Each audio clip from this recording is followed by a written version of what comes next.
You've got 40 taper tools. Now make them go faster. The DM-2 brings acceleration, rapids, and tool changes that won't have you waiting on anything but more orders. It's like a DM-1, but there's more of this and more of this. We're talking the work envelope of nearly a VF2, but 140% faster. And with 3,000 plus DTs and DMs in the field, this fast machine is built to keep going fast, years from now. What's standard?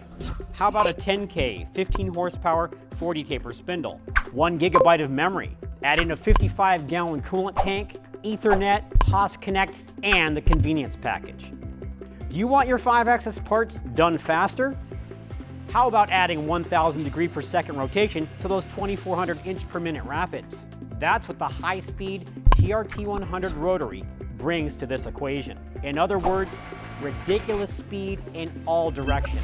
And Haas gives you the resources to set up and program your 5-axis machine easily.